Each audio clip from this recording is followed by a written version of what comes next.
Este 1 de febrero se cumplen 15 años de la Ley General de Acceso de las Mujeres a una Vida Libre de Violencia, instrumento legal considerado un parteaguas para impulsar acciones que erradiquen la violencia que vivimos día a día las mujeres en México. Principios como igualdad, no discriminación, desarrollo y bienestar para las mujeres son pilares de esta ley, que llega a su tercer lustro. A pesar de los avances legislativos e institucionales, la realidad en México es que la violencia por razón de género contra las mujeres continúa siendo una práctica persistente, generalizada y que lamentablemente ha podido eludir a la justicia porque aún hay casos que están muy lejos de ser sancionados. Hoy haremos un balance y avisoraremos los retos de la Ley General de Acceso de las Mujeres a una vida libre de violencia.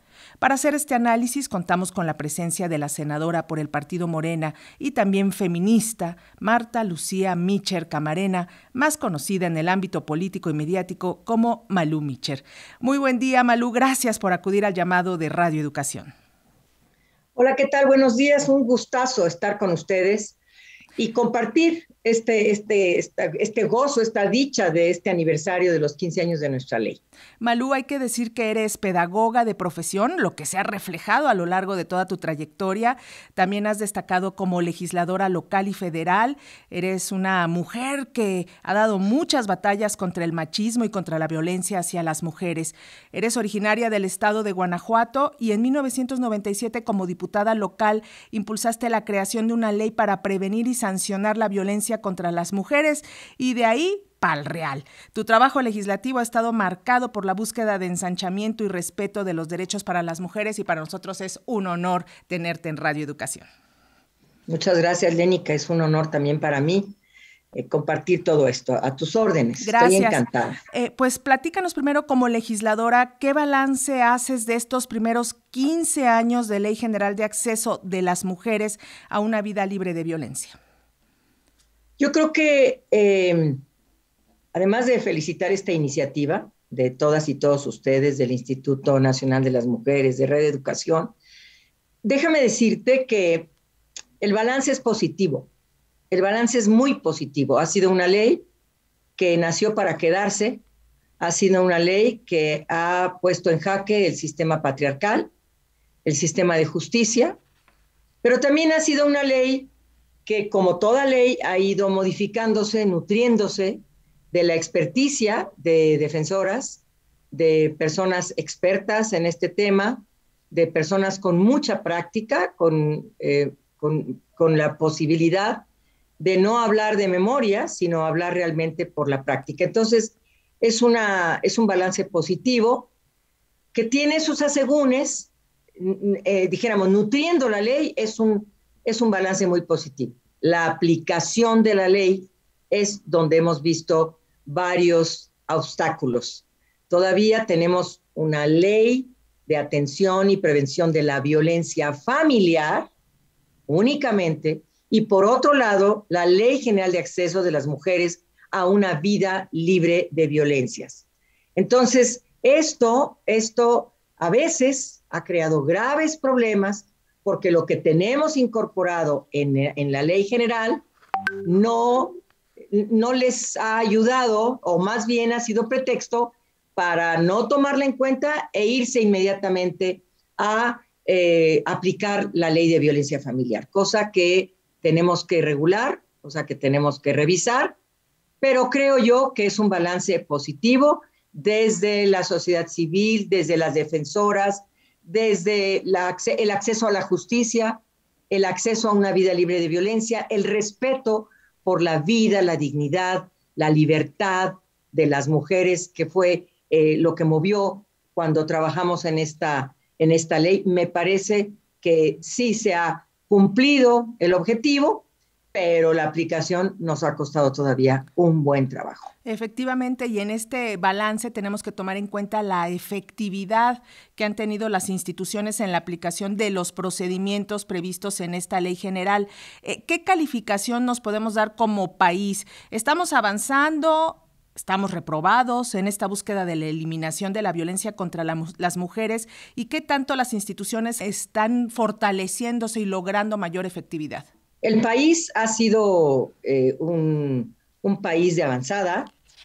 Existe, la ley general obligaba a los estados a tener sus leyes estatales. Y creo que esto ha permitido que avancemos muchísimo, muchísimo, porque en los estados solamente existía la violencia familiar y ahora todos los estados tienen su ley estatal de acceso de las mujeres a una vida libre de violencia.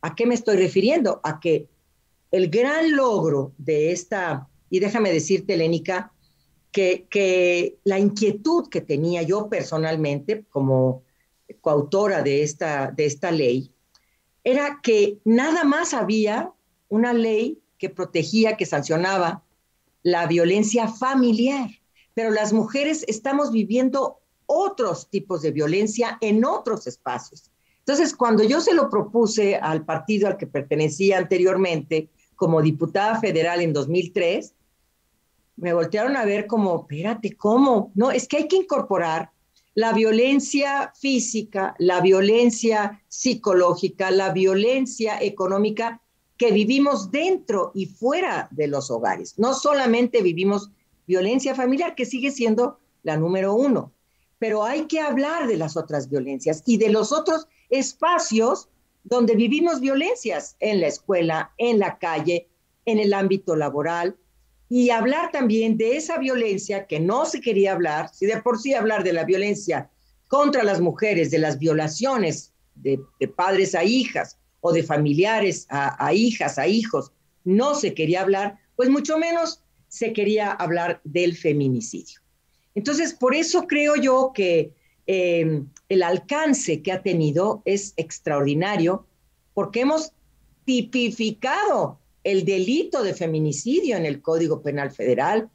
Hemos logrado ampliar los tipos de violencias, ampliar las modalidades de violencias y la hemos podido nutrir extraordinariamente. Yo creo que cada estado sabe y tiene la responsabilidad de lo que ha avanzado y no. A mí como representante federal desde hace tiempo me toca avanzar en las leyes generales. Y esta ley ha avanzado significativamente, querida Lénica. Y si me permites, déjame decirte por qué. Mira, primero definimos qué era la violencia contra las mujeres. Luego definimos cuál era el daño que se ocasionaba, que son los tipos de violencias, y también dijimos dónde se comete. Se comete en diferentes lugares. Entonces, teníamos que hablar de eso. Luego hablamos de algo importantísimo, que fue la alerta de violencia de género. Esto no existía. En ningún país del mundo existe esta figura de alerta de violencia de género. Por eso es tan progresista, tan significativa y tan ilustrativa nuestra ley, porque ha servido también para otros países. España tiene grandes avances, pero creo que nosotras hemos avanzado también significativamente en esto. Metimos la violencia económica, la violencia patrimonial, la violencia física, psicológica. Esos como, dijéramos, como tipos de violencias. Metimos el feminicidio, que era importantísimo, la violencia feminicida. Y luego hablamos de los lugares donde ocurre. Esto fue histórico. Déjame decirte que cuando estuvo a punto, nosotros la entregamos, la aprobamos por unanimidad el 30 de abril del 2006. Y el 30 de abril del 2006 era año electoral, vienen las elecciones, se deja ahí la ley sin irse a la Cámara de Senadores, y cuando inicia el siguiente periodo de la Cámara de Senadores, la retoman y es por ello que se aprueba en febrero del 2007. En realidad estaba aprobado desde 2006 en Cámara de Diputados, pero senadores la aprueban y la publican hasta febrero de 2007. ¿Por qué quiero comentarte esto? Porque había senadoras y senadores que se atrevieron que esta ley era una ley inconstitucional, que violentaba los derechos de los hombres, que violentaba los derechos de los agresores, que se iban a amparar un grupo significativo. No, pues nosotras dijimos que se amparen. Queremos ver cómo otorga un juez, una jueza, un amparo a un agresor. Queremos ver eso. Y poco a poco le fueron bajando estas personas que desde mi punto de vista estaban erróneas, sus posturas, y lo logramos, lo logramos.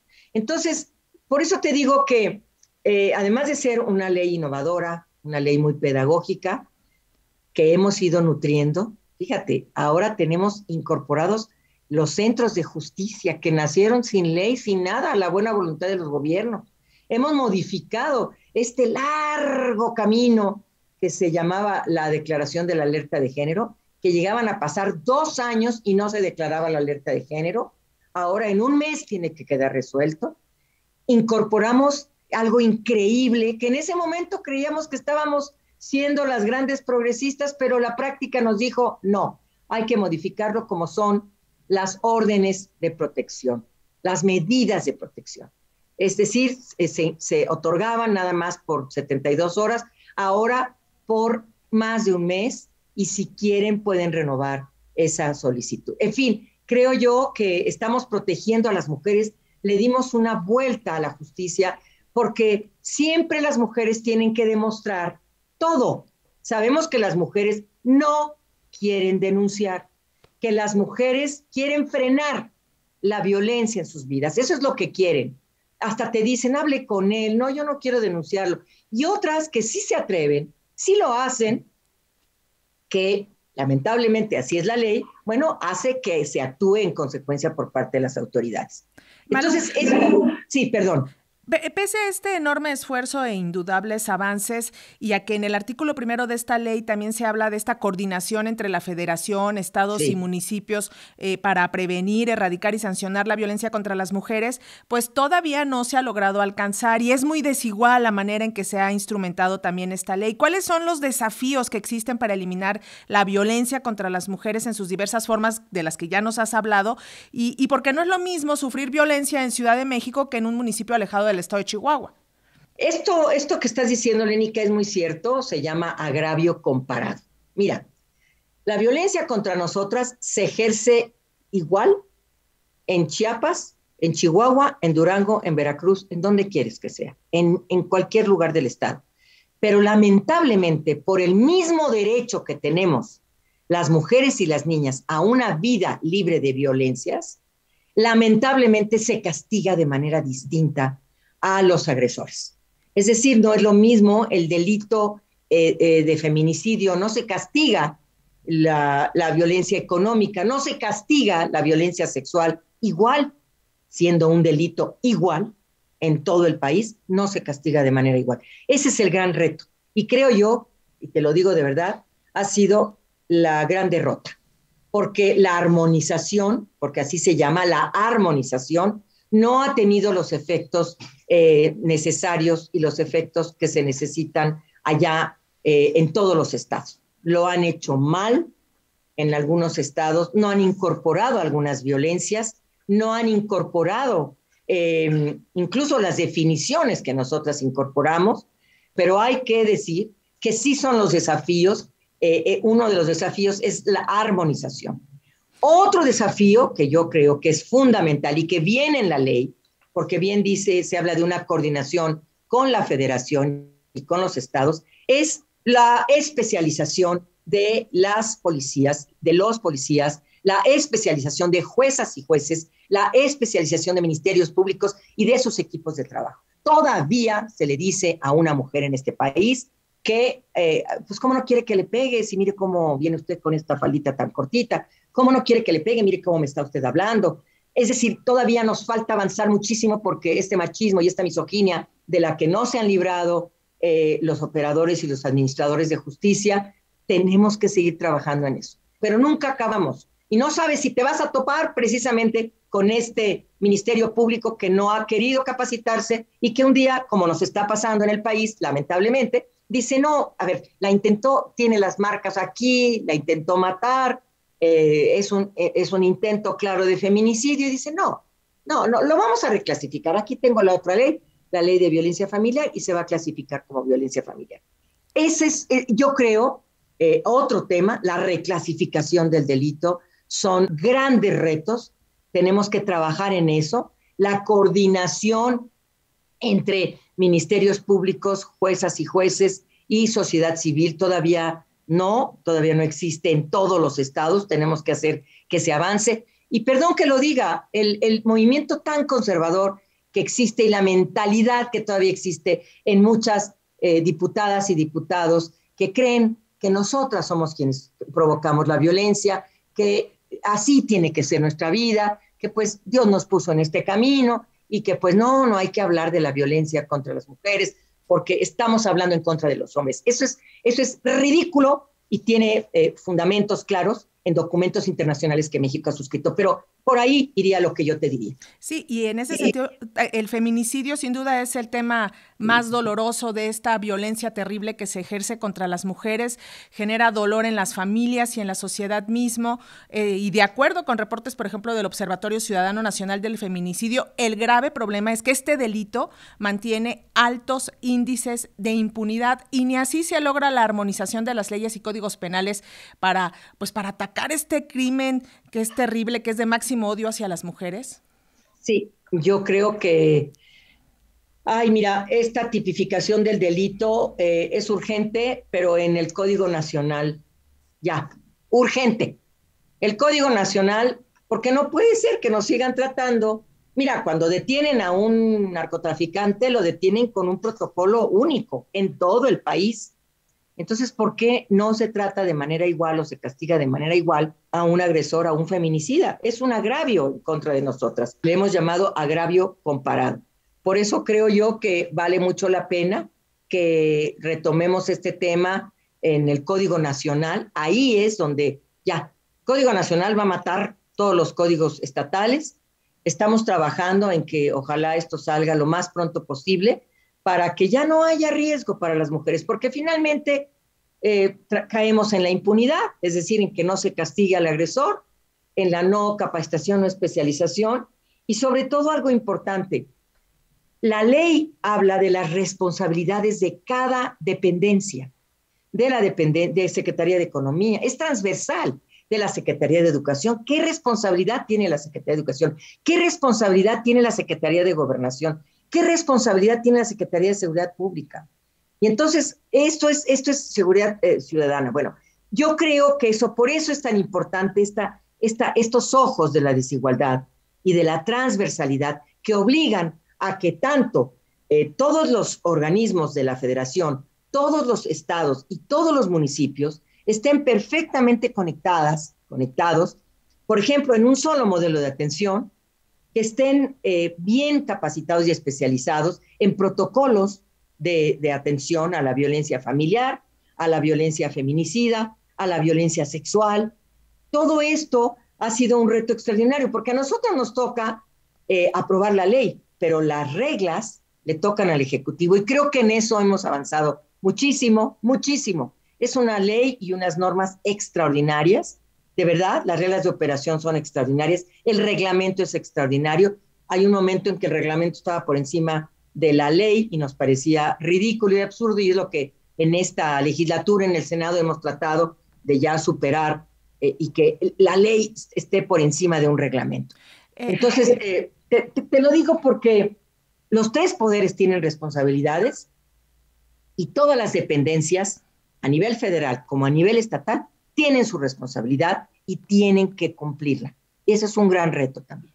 Otro asunto que también genera gran expectación y también un poco de indignación es el asunto de la alerta de violencia de género contra las mujeres, ya que si bien es un mecanismo único en el mundo, hay que decirlo, y que se puso en marcha en nuestro país para proteger los derechos de las mujeres, pues hoy en día no está dando resultados. El propio Instituto Nacional de las Mujeres reconoce que el 90% de estas recomendaciones no se atienden. ¿Qué pasa con esta alerta de violencia de género? No, hicimos una reforma extraordinaria. Yo creo que ahora ya no le queda otra a los estados.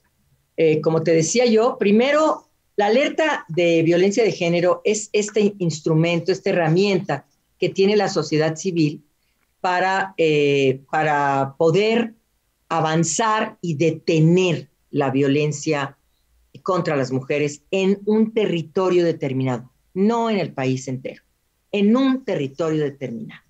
Entonces, tú lo sabes, la puede solicitar una persona, una asociación, la propia Procuraduría o Comisión de Derechos Humanos en los estados.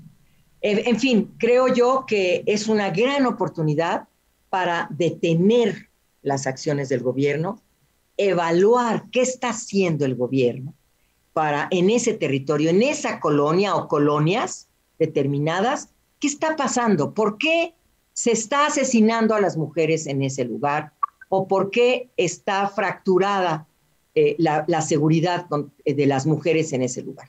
Entonces, es el momento, es la oportunidad que tiene el gobierno de detener sus acciones, de llamar a todas sus dependencias, y me refiero a lo federal, a lo estatal y a lo municipal, y revisar qué está pasando con la seguridad, qué está pasando con el transporte, qué está pasando con la movilidad, con las luminarias, por qué están en riesgo, cuáles fueron las causas por las que estas mujeres han sido brutalmente asesinadas o con la intención de asesinarlas. Esto, una vez que lo solicitas, tardaban hasta 2 años, pero además pareciera que la alerta de género sustituía el trabajo que debía de continuar por parte del Estado. Y entonces se detenía todo a ver cuándo se declaraba la alerta de género, a ver cuándo salían las acciones y los compromisos de un grupo que recomendaba al Estado seguir trabajando en esto.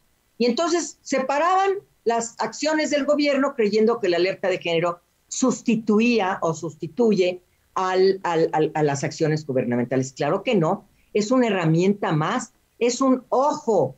Aquí están descuidando la seguridad, las luminarias, están descuidando el transporte, están descuidando los espacios públicos, están no educando a las y los policías o no hay programas de educación en el Estado para prevenir el machismo y para trabajar de manera distinta con los niños y niñas a nivel estatal, por ejemplo. Entonces, ahora ya no se tarda tanto, ahora es 1 mes. Tú solicitas y se crea el grupo especializado y en 1 mes tiene que estar declarada ya las acciones que se le recomiendan al Estado o al municipio, precisamente para que frene la violencia feminicida en ese lugar y de ser posible que se apliquen a todo el municipio y a todo el Estado, evidentemente.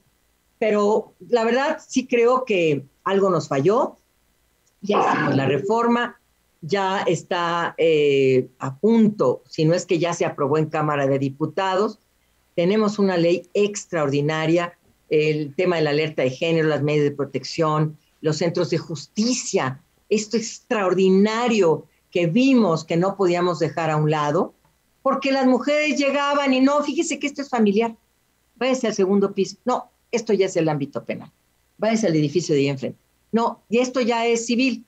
Entonces ahí nos traían de la seca a la meca y dijimos, no lo podemos lograr, no podemos revictimizar a las mujeres. De por sí no se atreven a denunciar por las razones que te digo, porque el sistema de justicia todavía es bastante caduco en nuestro país, y no se diga la derrota de las fiscalías estatales, ¿no? Entonces, ahora resulta que cuando sí se anima una mujer, a una víctima, a denunciar, resulta que váyase para acá, váyase para acá. No, eso no lo podíamos hacer. Entonces, creamos estos centros de justicia para acceder a la justicia en un solo espacio físico y que tenga la atención psicológica, bueno, las sobrevivientes de violencias, pero sus familiares también, evidentemente, pueden acceder a esto. Entonces, creo que ha sido un gran logro, yo te lo digo, esta coordinación de lo que es, a qué le toca qué y quién. Eso es lo más, a mí me parece que es extraordinario. No a todo mundo le toca la atención, no a todo mundo le toca la prevención y no a todo mundo le toca la sanción. Y quedó muy claro en materia de atención a quién le toca, en materia de prevención a quién le toca. Por ejemplo, el Instituto Nacional de las Mujeres y los institutos estatales como municipales les toca la prevención. Pero la prevención no es nada más un postercito de la violencia no es solo golpe, no, es trabajar, capacitar, especializar a policías, es reeducar a los hombres, es trabajar con las secretarías de salud estatales y municipales para que se den talleres y cursos a las mujeres, a los hombres, a los policías, a los jueces. Eso es prevenir. Y luego, ¿a quién le toca atender? ¿A quién le toca sancionar? Y eso es a nivel federal, estatal y municipal. Porque todos todo, pues nadie nada.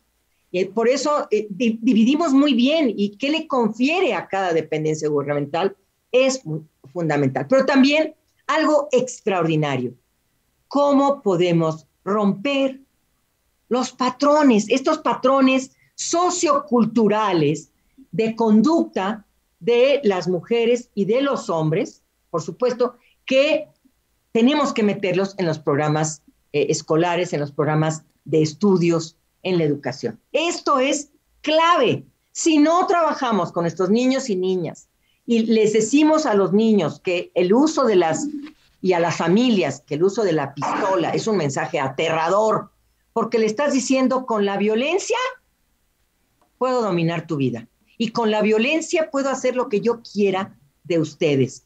O a las mujeres, a las niñas, seguirles dando estos juguetitos, estos cocinitas, estos trapeadores, donde les decimos que la función, su razón de ser es vivir a través de una casa, de una comida bien hecha, y de que su ámbito nada más es el ámbito privado, lo estamos haciendo mal.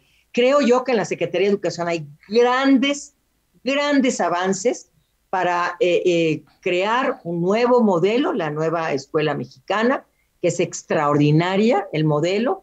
Se ha modificado la Constitución, estamos modificando la Ley de General de Educación también en estos términos para dejar de educar en base a estos estereotipos de género, sino en base más bien a romper con estos patrones de género, a romper con este tema del machismo y del privilegio de los hombres en la alimentación, por ejemplo, en el ejercicio de sus derechos y en abrir la educación a un niño que pueda cargar un muñeco, una muñeca, que exprese sus sentimientos y que sea un hombre que no le va a dar ninguna vergüenza cambiar un pañal.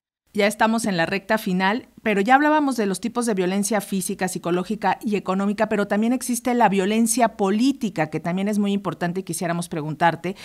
Sin duda se han dado pasos fundamentales para garantizar los derechos políticos de las mujeres, se han instrumentado cuotas de género, la ley 3 de 3, son algunos de los logros, pero aún se acusa de simulación en este campo y vemos ahí que ponen y quitan a los candidatos y candidatas, luego es pura simulación. ¿Qué hay que hacer para poder impulsar esta perspectiva de género en el terreno político? Bueno, a raíz de estas lecciones aprendidas y de esta situación que vimos, ese tema tan espantoso que fue las Juanitas, de lo que ya no me quiero acordar, hemos vivido grandes experiencias y grandes modificaciones. Imagínate decirles a los hombres, primero la paridad, decirles a los hombres, no, ustedes no pueden seguirnos representando porque no queremos intérpretes. Nosotras tenemos un proyecto de país, tenemos un proyecto de comunidad, sabemos qué le hace falta, dónde no hay agua. Entonces queremos hablar por nosotras, queremos representar los intereses de las mujeres, porque yo estoy absolutamente convencida, y te lo digo, que presencia de mujer tiene que tener conciencia feminista. Si no vamos a cambiar la vida de las mujeres, vámonos a otro lado, por favor, cuando ocupemos un puesto de elección popular. Entonces, ¿qué hicimos? Primero la paridad y decirles, en condiciones de igualdad, vamos a participar en la vida política. Y transformamos la Constitución. Somos el segundo país en el mundo que tiene la Constitución, la paridad. Entonces, modificamos estos 11 artículos extraordinarios, donde hablamos del municipio, donde hablamos del Poder Judicial, donde hablamos de las listas federales, de las regidurías, de las listas municipales. Todo es paritario. Esto fue lo primero, pero faltaba, dijéramos, la cerecita del pastel, porque ¿de qué nos servía hablar de la participación igualitaria? Porque ya no es cuota, paridad es igualdad.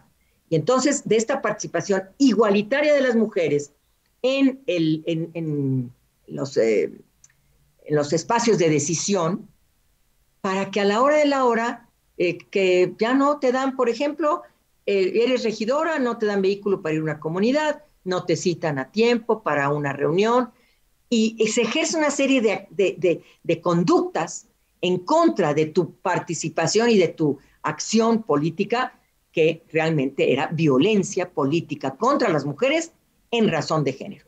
Y lo pudimos poner en varios ordenamientos, en la Ley General de Acceso, en el Código de Procedimientos Electorales, en la Ley de Partidos, y entonces las conductas que definimos en la Ley General de Acceso se pasaron como conductas también sancionables contra quienes ejerzan violencia política. Esto fue un super logro, hemos avanzado muchísimo, tenemos que hacer una evaluación, por supuesto, porque acabamos de tener las elecciones en el 21, donde se puso en práctica por primera vez este tema de la violencia política con las mujeres en razón de género, contra las mujeres, perdón, y vamos a ver qué pasa este año y aplicarse también a las demás elecciones, porque no podemos seguir accediendo, levantando la mano, compitiendo a un puesto de decisión, luego estar en la campaña y luego ejercer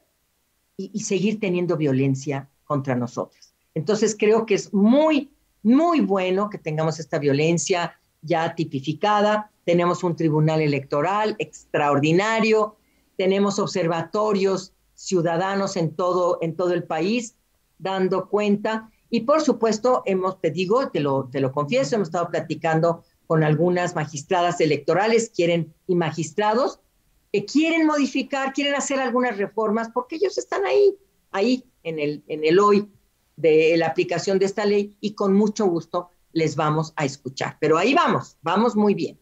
Pues Marta Lucía Mitchell Camarena, senadora y feminista, agradecemos muchísimo que nos hayas acompañado en esta entrevista especial para las audiencias de Radio Educación para hacer un balance sobre los desafíos y retos de la Ley General de Acceso de las Mujeres a una Vida Libre de Violencia a 15 años de su entrada en vigor. Muchísimas gracias por acompañarnos en las frecuencias de Radio Educación. A ustedes, muchas gracias a todas y todos. Esta iniciativa es extraordinaria y felicidades a toda la sociedad mexicana por tener esta ley, al gobierno mexicano por apoyar esta gran iniciativa que iniciamos hace 15 años. Participamos en esta emisión, en el guión, Elizabeth Montes, controles técnicos, Fortino Longines, redes sociales, Roberto Hernández, coordinación general, Manuel Bobadilla, y en la conducción se despide Lénica Ávila.